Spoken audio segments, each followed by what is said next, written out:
Hey everyone, Captain Amazing here, and today I'm going to do a roster review, so let's jump into it.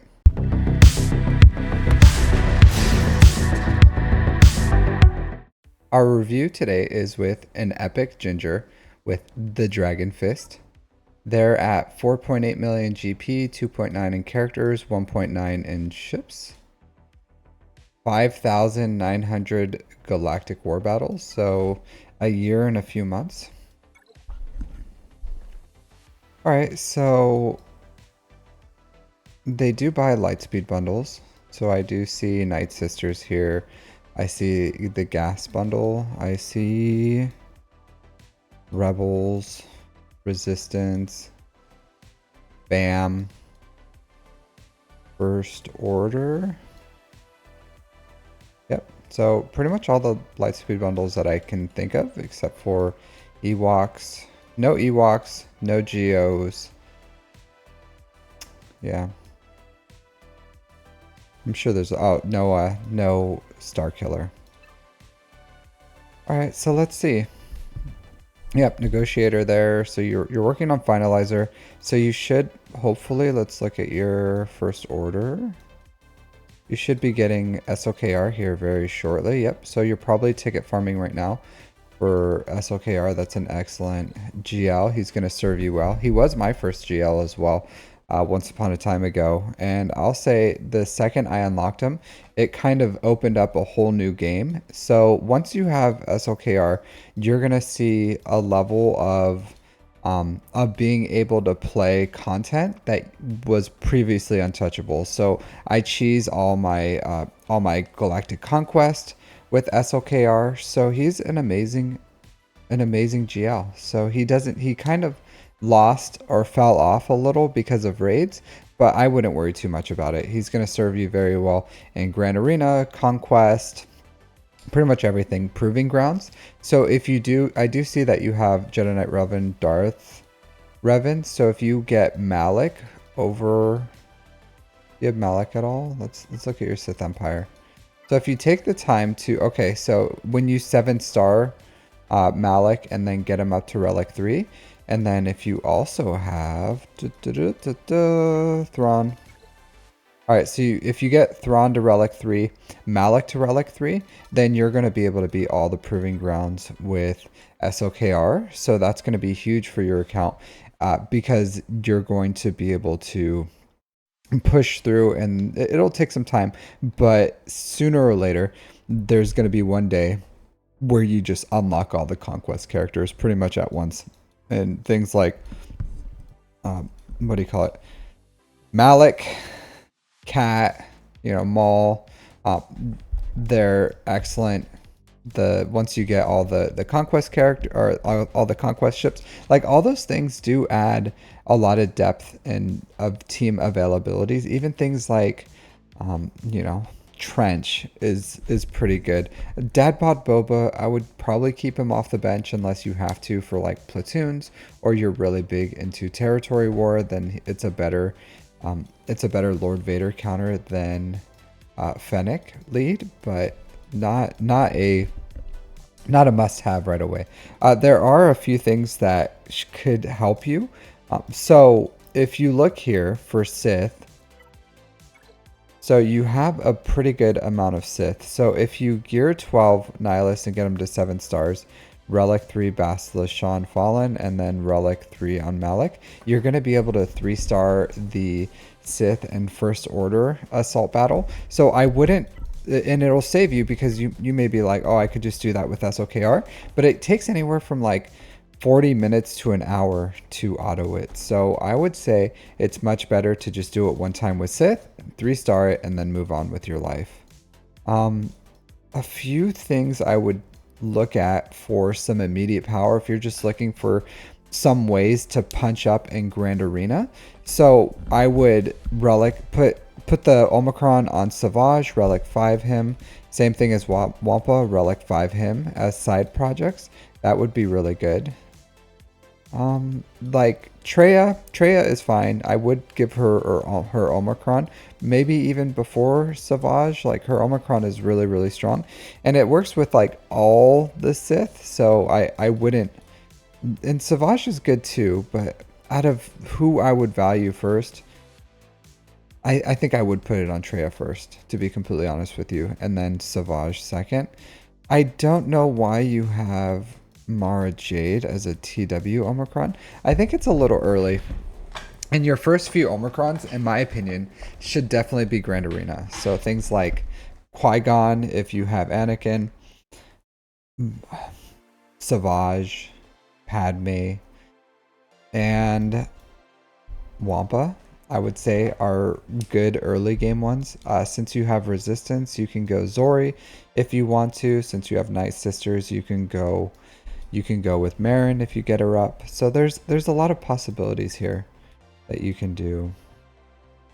All right, so yeah, so you have two TW Omicrons. I would say for right now, like just slow down on the TW Omicrons. Like slow down with them. It's honestly not good in the early game to do that. I think you get much more bang for your buck if you can get some GAC Omicrons under your belt, and then if you decide once your account is pretty much established with some standard like foundational Omicrons for Grand Arena, and you want to go focus purely on TW, then go for it. But early game, like Omicrons are how you deal with a lot of teams that like to give you that depth in Grand Arena that not only like doesn't require tons of gear and relics, but just gives you tons of depth in your account. So that's what I would recommend. Stop wasting them on, and I wouldn't say wasting because they're two good Omicrons. Like I have these Omicrons, I have Pogocron, I have Mara Jadecron, but I'm also close to 9 million GP.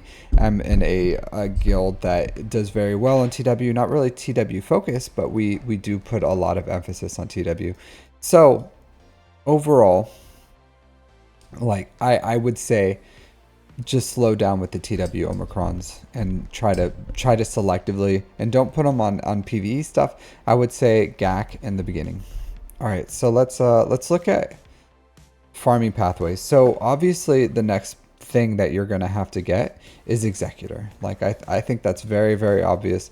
Anyone who would look at your account would say, okay, you need to get Executor. You also need to be farming the Malevolence. So let's look at, first of all, let's look at your, all right, so your ships are pretty much almost ready except for the IG. Let's look at the Empire. All right, so you need TIE Bomber at 7 stars, and you need IG 2000 at 7 stars, and then you're fine with your ships. Once you're done with those ships, I would finish these. I would get them to gear 12. Your Geos, get these up. Finish the Vulture Droid, get the Hyena Bomber, in preparation for unlocking the Malevolence. And then I would finish the BTLB Y-Wing probably before, because you already have the Negotiator and Anakin. So I would, before you go all in on the Separatist fleet, I would just continue to farm this Y-Wing as well. You need to get, let's see, Piet is still, okay, so you're still working on the relics for your Executor.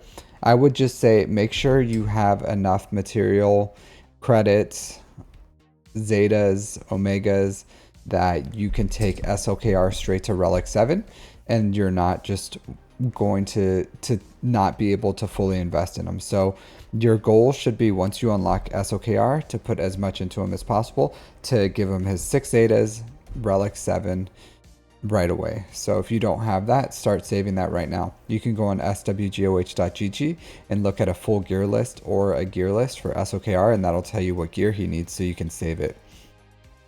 After Executor and SLKR, I would probably focus on an Imperial Trooper team so that you can get those two assault battles. So you have Piet, you'll just need Veers, Range Trooper, there he is, Range Trooper, Veers. You're fine with Gideon, you don't have to get Stark up right now. So you can go Piet, Gideon, Veers, Dark Trooper, Range Trooper. You're going to have to farm the stars on Range Troopers. He is core, so don't feel like you don't need him. Like, you do need Range Trooper. You can gear 12 everyone except for Piet, which will be R8 for Executor, and Dark Trooper, who's just going to be Relic 5. So After that, I do see that you have some emphasis on, or you do have CLS. So I would probably, or before you do Imperial Troopers, I would work on your Savage Wampa to gear 12, Nihilus to gear 12. That'll give you 2 full teams.